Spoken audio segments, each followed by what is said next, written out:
जी भाई, slowly and study wins the race. लेकिन हिम्मत करके लोग पास हो जाते हैं। कई कई दफ़ा लोड भी पड़ जाए। लेक्चर कौन सा हमारा कल था? 37। बस उसी का पार्ट सी समझ लें इसको। तो आप लोग भी लगे रहें इंशाल्लाह। जो पास हो गए हैं माशाल्लाह, और जिनका कोई रह गया है वो भी कर लें इंशाल्लाह, कोई ऐसी बात नहीं। अच्छा, मैंने कौन सा क्वेश्चन नंबर कौन सा बताया था? कल बताया था मैंने 18 था, कौन सा था?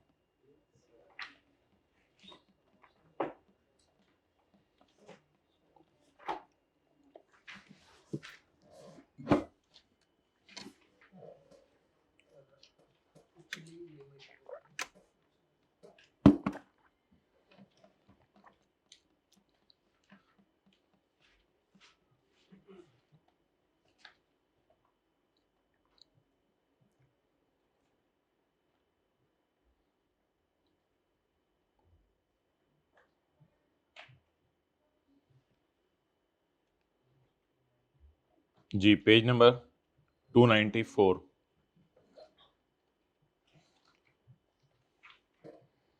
The following balances have been extracted from statement of financial position of Uchali Limited as on 31 December 2022।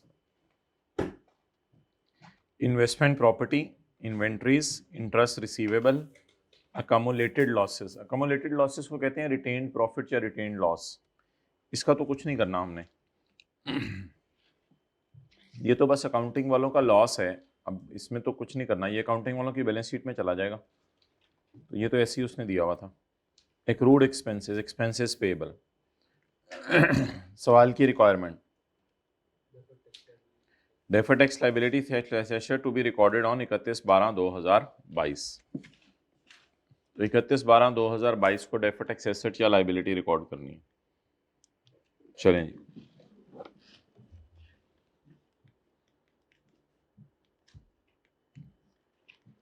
Deferred tax asset slash liability as on 31 December 2022। चलें जी। UL has one investment property.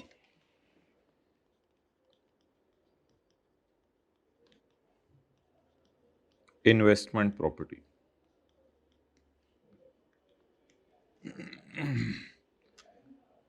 सिर्फ किस साल की डेफर्ड टैक्स की calculation करनी है? 31/12/22 की। तो 31/12/22 को बैलेंस शीट के अंदर इन्वेस्टमेंट प्रॉपर्टी कितनी आ रही है? मैं पढ़ देता हूं, 420। तो बैलेंस शीट के अंदर इन्वेस्टमेंट प्रॉपर्टी कितनी आ रही है? 420। तो लिखें कैरिंग अमाउंट 420। कभी कभी सवाल बहुत आसान होता है, वो आपको वैल्यूज खुद ही दे देता है। तो बैलेंस शीट के अंदर जो फिगर जाएगी वो 420 जाएगी। अच्छा, अभी तक मुझे नहीं पता कि इन्वेस्टमेंट प्रॉपर्टी के लिए कॉस्ट मॉडल यूज करा है या फेयर वैल्यू। अगर कॉस्ट मॉडल यूज कर रहा हुआ तो डेप्रिसिएशन माइनस करा होगा, और अगर फेयर वैल्यू मॉडल यूज करा हो तो डेप्रिसिएशन माइनस नहीं करा होगा, बल्कि फेयर वैल्यू गेन रिकॉर्ड करा होगा। मुझे नहीं पता क्या करा है। बहरहाल जो कैरिंग अमाउंट उसकी बैलेंस शीट में वो मैंने लिख दी है, क्योंकि ये कैरिंग अमाउंट है, वाज़ेह तौर पर लिखा हुआ है इसने ऊपर। UL has only one investment property which was purchased during 2022, और वो इसी साल खरीदी एट अ कॉस्ट ऑफ 450। अब पता नहीं ये 420 क्यों आ रहा है, या तो 30 रुपए की डिडक्शन होगी या 30 रुपए का फेयर वैल्यू लॉस होगा। देख लेते हैं आगे सवाल क्या बता रहा है। UL has only, ये भाई थोड़ा चुप करवाओ। UL has only one investment property which was purchased during our year at a cost of 450. The fair value of the property on 31 December 22 amounted to 610। अच्छा, However, we follow cost model। लेकिन हम कौन सा model follow कर रहे हैं? आप बताएं, ये प्रॉपर्टी खरीदी कितने की? 450 की। बुक्स में कितने की आ रही है? 420 की। तो शायद 30 रुपए क्या हो? डेप्री, अकाउंटिंग वालों का डेप्शन हो। और फेयर वैल्यू कितनी है इसकी? 420 वर्सेस 610। लेकिन फेयर वैल्यू पे तो नहीं लेके जाना ना। फेयर वैल्यू पे क्यों नहीं लेके जाना? यूएल फॉलोस। तो fair value seems to be irrelevant. Fair value irrelevant है, और बुक वैल्यू तो दी भी है। अब देखते हैं टैक्स वाले क्या चाह रहे हैं। Under tax laws gain on property is taxable at time of sale while depreciation is not allowed. Tax वाले कहते हैं डेप्शन माइनस नहीं करनी, तो एसेट कितने पे रहा फिर 450 रुपये, कहते हैं डेप्शन हमने माइनस नहीं करनी। तो ये कोई परमानेंट डिफरेंस नहीं होता, जब बिकता है तो लॉस आ जाता है। तो टैक्स वाले कह रहे हैं कि इसको हमने डेप्रिशिएट नहीं करना, तो फिर एसेट 450 पे पड़ा रहेगा या डेप्रिशिएट होगा अगला। कहते हैं अगर गेन का भी हमने टैक्स लगाना हुआ ना तो वो सिर्फ लगाएंगे at the time of sale. Gain तो अच्छा खासा है माशाल्लाह, 450 की चीज कितने की निकल सकती है बाजार में, 610 की। ये गेन आ गया है या बेचने पे आएगा? उन्होंने कहा इस गेन पे हम टैक्स तब कभी लगाएंगे जब कभी तुम डिस्पोजल अकाउंट बनाओगे। बताएं हमने आज डिस्पोजल अकाउंट बनाया या सिर्फ खरीदा है अभी? मुझे तो ये लग रहा है। अच्छा एक बात याद रखिएगा, टैक्स वाले कभी भी एसेट्स को फेयर वैल्यू पे लेके नहीं जाते, क्योंकि ये सारी हवाई बातें होती हैं। पड़ी पड़ी चीज महंगी होगी, पड़ी पड़ी चीज सस्ती होगी। तो एक बात हमेशा याद रखिएगा, टैक्स वाले कभी चीज को फेयर वैल्यू पे नहीं लेके जाते। इसीलिए एक लाइन डली होती है कि gain will only be taxable जब कभी एसेट बिकेगा। इसका मतलब है टैक्स वाले कभी भी एसेट्स को फेयर वैल्यू पे लेके नहीं जाते। आपके ख्याल से टैक्स बेस क्या है? दो बातें वो मना कर रहा है। कहते हैं 450 को डेप्रिशिएट नहीं करना, कॉस्ट तो 450 है।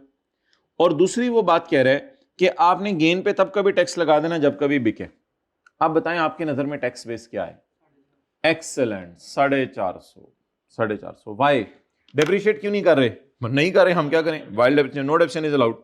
होस्टेड डेप्रिशिएट कर रहे होते, वो करते तो इंशाल्लाह करेंगे। एक सवाल आया पास पेपर में, उसमें लिखा हुआ था कि टैक्स वाले डेप्रिशिएट भी कर रहे हैं, वो कर देंगे। हमें बस ये पता होना चाहिए अकाउंटिंग वाले क्या चाह रहे हैं। अकाउंटिंग वाले कह रहे हैं कि आप एसेट को डेप्रिशिएट करो, कॉस्ट मॉडल में कर दो, बीवी आ गई 420। लेकिन टैक्स वाले दो बातें कर रहे हैं। कहते हैं 450 का एसेट है, डेप्रिशिएट नहीं करना। हमने कहा चलो ठीक है, फेयर वैल्यू है 610। कहते हैं फेयर वैल्यू देखी जाएगी जब कभी बिकेगा। मेरे ख्याल से तो फिर टैक्स वालों ने एक ही एंट्री की है, investment property debit cash credit, बस। तो इसलिए आप बताएं इन्वेस्टमेंट प्रॉपर्टी किताबों में कितने पे नजर आएगी? 450। चले note. If carrying amount of asset is less than, then it is called as deductible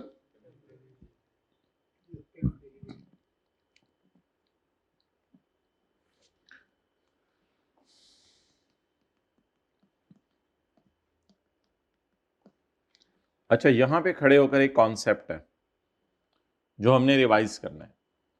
मुझे बताएं हमारे साल खड़े होकर अगर अगले साल का टैक्स रेट पता चल जाए तो डेफर्ड टैक्स की कैलकुलेशन में कौन सा रेट लगाना है? करंट टैक्स में तो वही लगाना है, गवर्नमेंट तो वही मांगना है, करंट ईयर में तो वही मांगना है। हमारे साल खड़े होकर पता चल जाए अगले साल का टैक्स रेट ये है, तो बताएं डेफर करके जो टैक्सेस देने हैं उन पे कौन सा रेट लगाना चाहिए अगले साल का? अगर वरना नहीं, अगर इस साल पता चल जाए।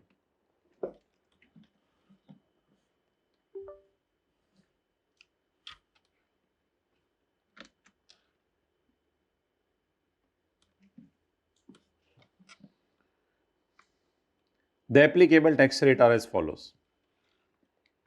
हमारा साल कौन से? 2022। इंटरेस्ट इनकम वो तो अभी आई नहीं, जब कभी सवाल में आएगी तो देख लेंगे। हमारे साल करंट टैक्स देने 25% पे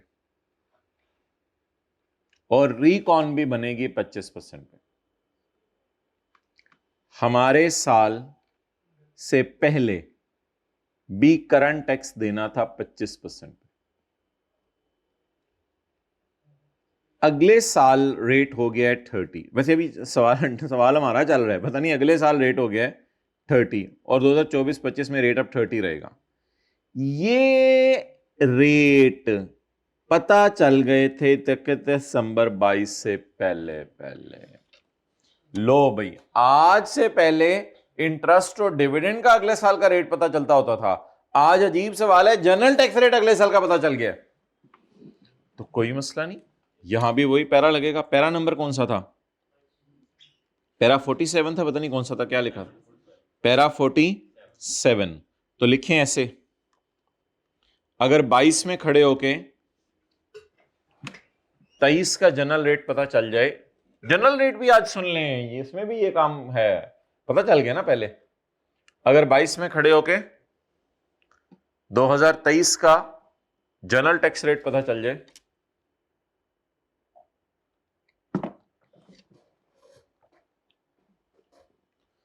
तो अब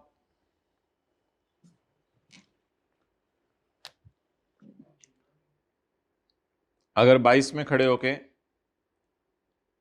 2023 का जनरल टैक्स रेट पता चल जाए, तो अब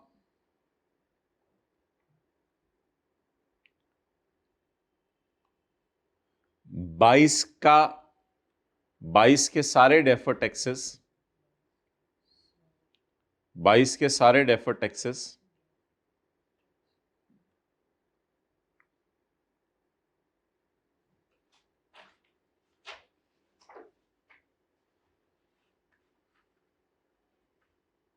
बोले ना, 22 के सारे डेफर्ड टैक्सेस किस पे निकालेंगे? 22 के सारे डेफर्ड टैक्सेस 23 वाले रेट पे निकालेंगे।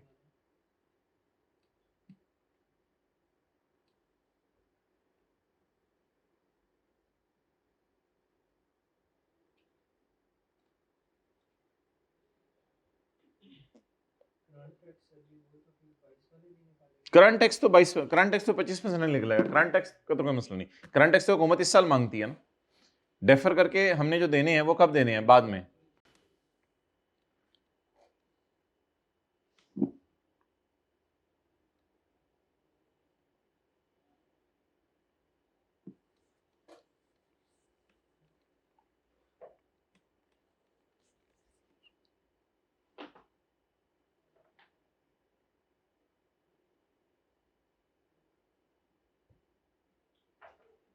ओके, तो बताएं जी रूल जरा सारे दोबारा। अगर 2022 में खड़े होकर 23 का जनरल रेट पता चल जाए, तो 2022 की डेफर टैक्स की वर्किंग में, करंट टैक्स की वर्किंग में नहीं, वो तो हुकूमत इसी साल का रेट मांगेगी। कौन सा रेट यूज करेंगे? 30%। इसकी ना अब रिवीजन शुरू होनी आने वाले दिनों में। फिलहाल आप इसका रेट लगा दें जो लगाना था। कितना है? 30%। बताएं जवाब। 3 बार 9 हो गया ना। Defer tax asset. आगे चलें। Inventories imported during the year 2022। अच्छा, इन्वेंट्रीज कितनी है वैसे? 840। इन्वेंट्रीज की कैरिंग अमाउंट कितनी है? 840। अच्छा ये बताएं, दुकान के ऊपर लोकल स्टॉक पड़ा होता है या बाहर के मुल्क से मंगवाया हुआ भी पड़ा होता है? इंपोर्टेड भी होता है, लोकल स्टॉक भी होता है, इंपोर्टेड भी होता है। Inventories imported during the year amounting to 660। बताएं जी, inventory imported during the year is 660, ये कितनी है? इसमें क्या पड़ा हुआ है? नहीं नहीं नहीं, ये 840 तो स्टॉक पड़ा हुआ है ना हमारे जमीन के ऊपर। हमारी जमीन के ऊपर कितना स्टॉक पड़ा हुआ है फ्लोर के ऊपर 31 दिसंबर की रात को? 840। कहते हैं मैंने इंपोर्ट किया था इस साल 660, उसमें से 40% अभी तक अनसोल्ड है। आप बताएं, 840 मेरी जमीन पे स्टॉक पड़ा हुआ है, उसमें अच्छा खासा बाहर के मुल्क से आया था, वो सारा पड़ा हुआ है या उसमें से 40%? अब जरा इधर ही वर्किंग कर लें। वर्किंग वन नहीं होगी ना हमारे सवाल की। वर्किंग वन, कितना स्टॉक बाहर के मुल्क से मंगवाया, उसमें से कितना स्टॉक में पड़ा हुआ है? 264। चलें जी, वर्किंग वन करें और इसके आगे ब्रैकेट में क्या लिखेंगे? ये कौन सा स्टॉक है? इंपोर्टेड स्टॉक, जो ईयर एंड पे पड़ा हुआ है।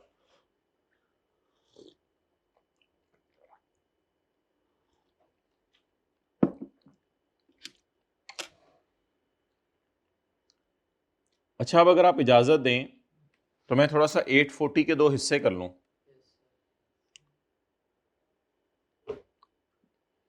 840 के दो हिस्से कर लूं। आगे ना पढ़ें अभी। इन्वेंट्री, लोकल भी हमारे पास जमीन पे पड़ी होगी और इंपोर्टेड भी पड़ी होगी। अच्छा वैसे टोटल कितनी है? 840। इसमें इंपोर्टेड कितनी है जो आपने वर्किंग वन में निकाली है? इंपोर्टेड 264। फिर बाकी क्या पड़ी होगी? शायद लोकल कितनी? चलें कॉन्फिडेंस से ये नंबर लें पेपर में, ये इजी मार्क्स होते हैं चीजों के, ये नंबर लें फौरन। हो सकता है इनकी टैक्स बेस अलग अलग बतानी हो, पता नहीं क्यों अलग अलग करवा रहे। पॉज करो।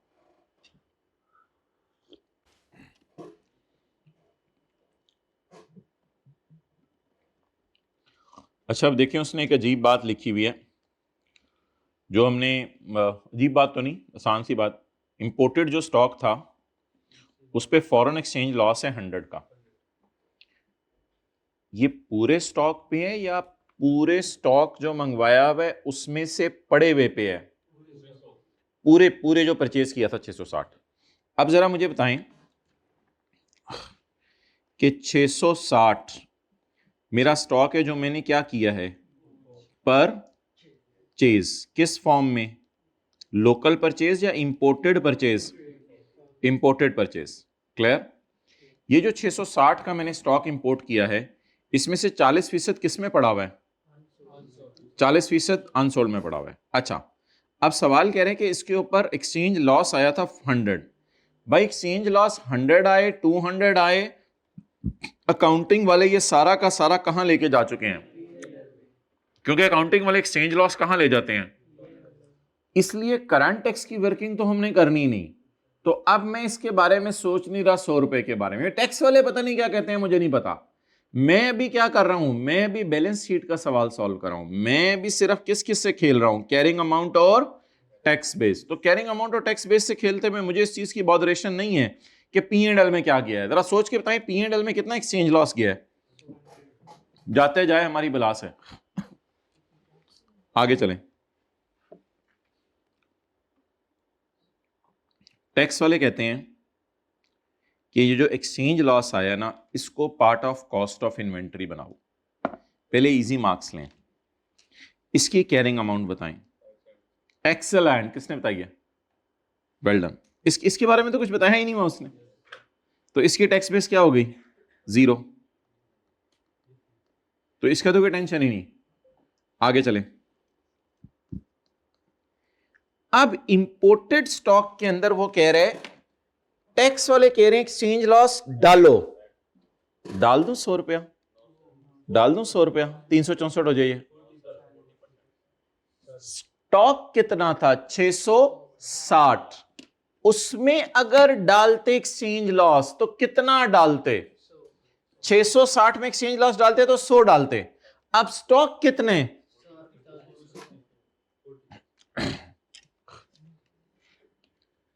टैक्स वालों की नजर में जो मैंने परचेज की है वो कितनी है? 660। और वो कह रहे हैं एक्सचेंज लॉस को इसके कॉस्ट का पार्ट डालो। तो परचेज मेरी कितनी हो गई? 7। मुझे परचेज से खेलना है या क्लोजिंग स्टॉक से? क्लोजिंग स्टॉक से। टैक्स वालों की नजर में क्लोजिंग स्टॉक कितने? क्लोजिंग स्टॉक टैक्स वालों की नजर में क्लोजिंग स्टॉक कितना है? क्लोजिंग स्टॉक 40% लें, इसका भी 40% लें, इसका भी 40% लें। 302 प्लस इज इक्वल टू 304। तो date is sort of working number 2। तो अब बता दें टैक्स वालों की बैलेंस शीट में स्टॉक कितना जाना चाहिए?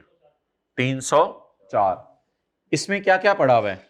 देखिए इधर स्टॉक पड़ा हुआ है और उसका एक्सचेंज लॉस पड़ा।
अच्छा,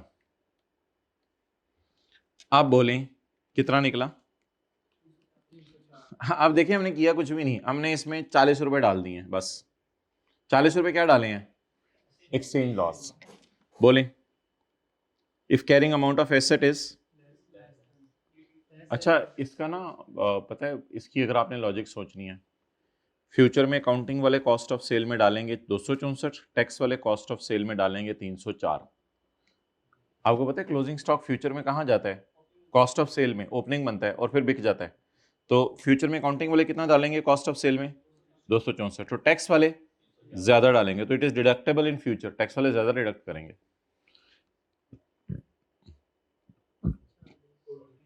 वही वही वो जो एक्सचेंज वाला डिफरेंस है।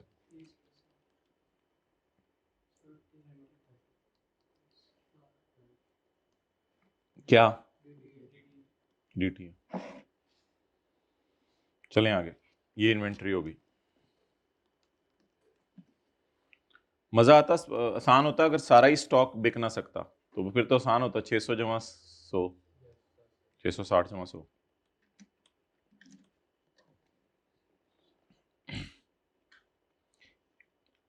Interest income for the year 2022,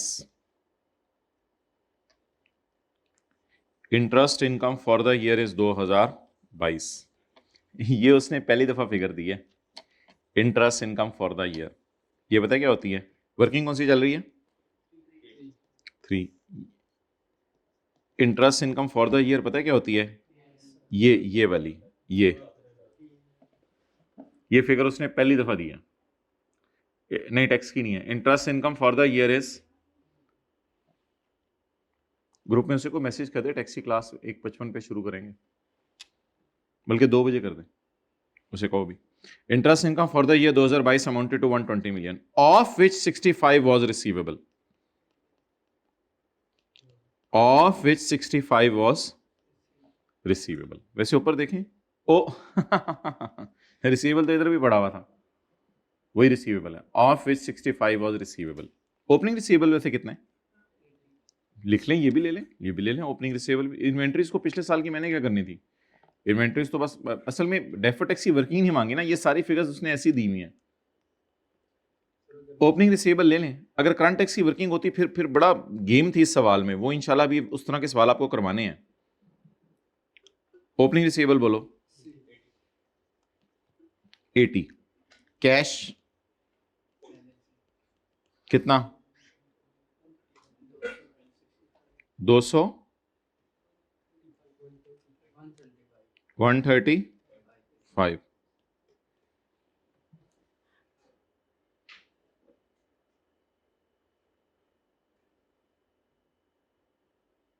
okay अच्छा, मज़े की बात आपको बताऊं, अगर आपने सवाल को आगे चलाना है ना तो इस सारे को फारिग कर दें, क्योंकि हमारे से सिर्फ उसने एज ऑन चीज़ें मांगी हैं, करंट टैक्स की वर्किंग मांगी नहीं, क्या उल्टाना क्या, और वो छोड़े करंट टैक्स सोचना ही नहीं। टाइम सेव करें पेपर में, इसीलिए तो कम नंबर है सवाल के। तो ये टी काउंट बना ज़रूर लें, लेकिन इसमें सारी डाटा मैंने फारग कर दी है। इंटरेस्ट इनकम इज इतने, under tax laws interest is taxable on accrual basis in पिछला साल, हाउएवर हमारे साल से रिसीट बेसिस शुरू हो गई हैं।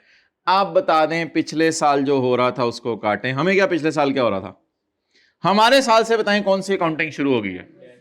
बस कैश अकाउंटिंग। हमारा साल 2022 है, हमारे साल से ऑनवर्ड्स इंटरेस्ट पे कब टैक्स लगा करेगा? ये देखें, परेशान करने के लिए उसने कहा था पिछले साल क्या हो रहा है, हमें क्या पिछले साल क्या हो रहा है, हमें क्या देखना है? आप बता दें कौन सी accounting, how to tackle, prepare T account in current tax working. मत सोचें करंट टैक्स करनी नहीं, रिवर्स इनकम छोड़ें, वो तो करनी नहीं। In deferred tax working carrying amount will appear, however tax base will be. तो व्हाट अ ब्यूटीफुल रिवीजन। ओहो वो दूर दूर होगी, इधर होगी ना। Carrying amount will appear and tax base will be 0, because what accounting we are using? Cash base. Rate देखना पड़ेगा जरा इंटरेस्ट का। वैसे हमारे साल 15% है, लेकिन अगले साल से 20 हो गया है, और वो पता भी अभी चल गया है। वो पता अभी चल गया, वो पता अभी चल गया। ओए हमारा तो रिसीव ही नहीं हुआ हुआ। जब रिसीव होगा तब क्या रेट हो गया होगा? बोले हमारे साल खड़े होके अगले साल का रेट पता चल जाए तो अगले साल का रेट यूज करेंगे डेफर्ड टैक्स की वर्किंग। तो ये धोखा था हमारे साल के रेट, क्योंकि हमारे साल खड़े होके क्या पता चल गए, तो रेट क्या यूज करें?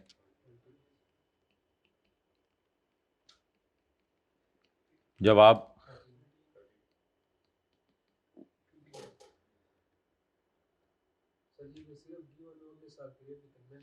अगर गिवन हो अगले साल के रेट और मेंशन ना हो तो फिर आप लोगों ने अगले साल के रेट यूज नहीं करने। ये मैंने मंडे की क्लास में बात करनी थी। हम अभी चीजों को कॉम्प्लिकेट नहीं कर रहे, सारे बच्चे बैठे होंगे तो बातें होंगी, जो पढ़ाया हुआ फिलहाल उस पर रहें। तो हमारे साल खड़े होकर अगर अगले साल का रेट पता चल जाए, इन एक्ट लिखा हुआ है, तो फिर कब का रेट यूज करें? अच्छा वैसे वो कह रहे हैं इस साल से डिविडेंड रिसीव बेस पे है, तो हमारा रिसीव नहीं हुआ ना, ये रिसीव कब होना है और अगले साल रेट क्या हो गया होगा?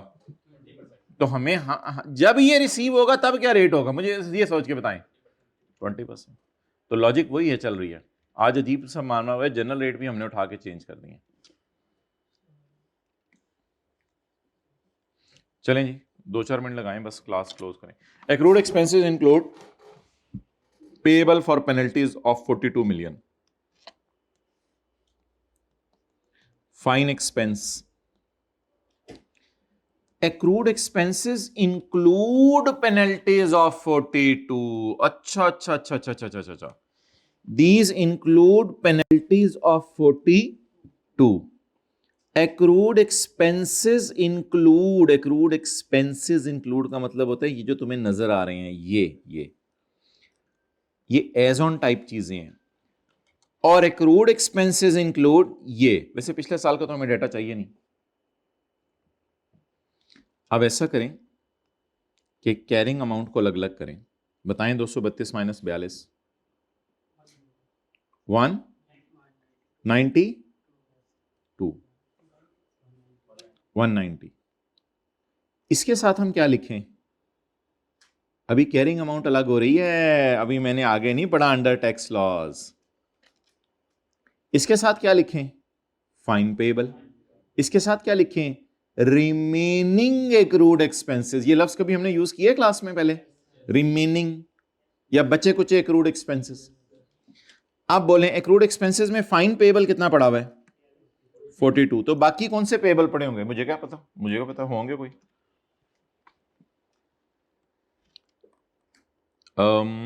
ऐसे कर लें, इधर ही 2 हेडिंग्स दे दें, फाइन पेएबल और रिमेनिंग एक्रूड एक्सपेंसेस।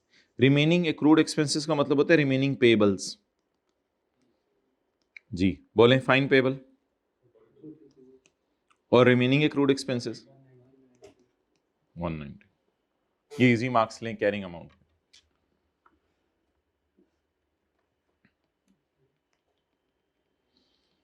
अब फाइन एक्सपेंस का अकाउंट बनाते हैं। मेरे पास जगह इधर ही बना रहा हूं। Working number 4। अच्छा, क्लोजिंग एक्रूड एक्सपेंसेस कितने हैं? एक्सेलेंट, 42। यहां लिख दूं? लिख दो। ओपनिंग एक्रूड एक्सपेंसेस कितने हैं? 6।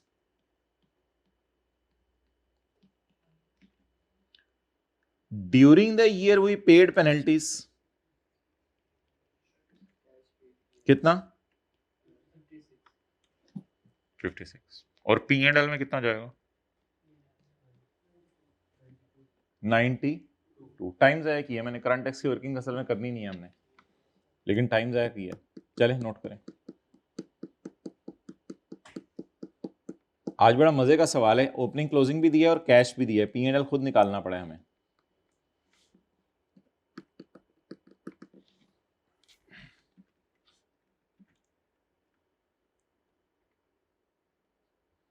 अब देखते हैं टैक्स वाले कैश अकाउंटिंग फॉलो करें, एक्रूअल अकाउंटिंग, या उल्टा कोई अजीब बात करने लगे कि फाइन माइनस ही नहीं होना। देखते हैं आगे क्या कहते हैं टैक्स वाले। अच्छा, ये रेड लाइन से पहले टी अकाउंट पूरा बना लिया करें। अच्छा, मैंने बाकी एक्सपेंसेस का टी अकाउंट नहीं बनाया 190 का, मुझे उसकी टेंशन नहीं है, मैंने बस 42 का जो कैरी डाउन था उसका टी अकाउंट बनाया। Fines are never deductible. Other expenses are allowed on payment basis. These are allowed on payment basis. Easy marks. Other expenses are allowed on payment basis. Remaining लिखे है या other लिखे है? Other. Fine कितना था? तो other. लो, इसकी tax पे 0. और आगे बोले फाइन इज नेवर डिडक्टेबल। ओ भाई इसको छोड़ें, fine is never deductible. Fine हम आपको कभी भी माइनस नहीं करने देंगे। अब अगर ये टैक्स की क्लास नहीं है, हम आपको फाइन कभी भी माइनस नहीं करने देंगे। आप बोलें फाइन कभी भी माइनस नहीं करने देगा, क्या मतलब है?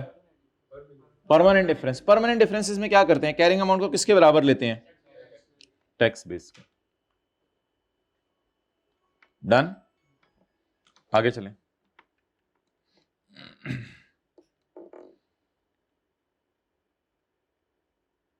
अच्छा, करंट टैक्स में कितना नॉट अलाउड होना था? 92। करंट टैक्स में तो पेमेंट बेसिस अब देखनी नहीं ना, अब तो कोई चक्कर ही नहीं ऐसा।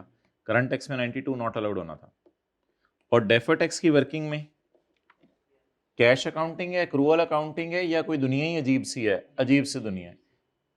जब कभी पेपर में फाइन पेएबल आ जाए, जिसे डिडक्शन नॉट अलाउड पेएबल कहते हैं, या एग्जम्प्ट इनकम रिसीवेबल आ जाए, तो हमेशा कैरिंग अमाउंट को टैक्स बेस के क्या ले लेना है? बराबर। और अदर एक्सपेंसेस का क्या करें? These are allowed on payment basis. UL has unused loss on 31 दिसंबर 22। ये 31 दिसंबर 22 को अनयूज लॉस है। ये 22 की डेफर टैक्स में जाएगा, कल वाली क्लास लिए, ये 22 की डेफर टैक्स में जाएगा, और 23 की, 23 तो अगला साल है, वो तो देखेंगे। ये लॉस किस दिन का अनयूज्ड है?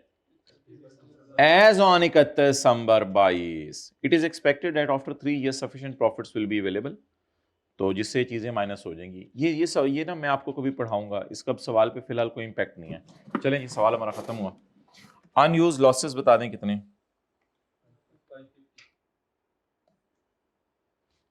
पॉज करो, नमाज तो टाइम पे पढ़े।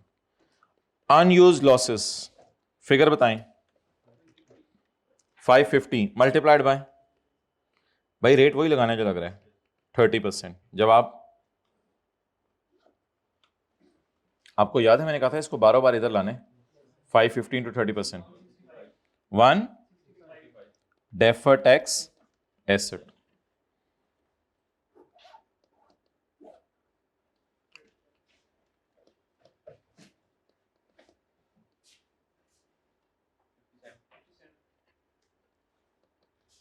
$57 DTA। इसको टोटल कर लीजिएगा, हमारा सवाल खत्म हुआ।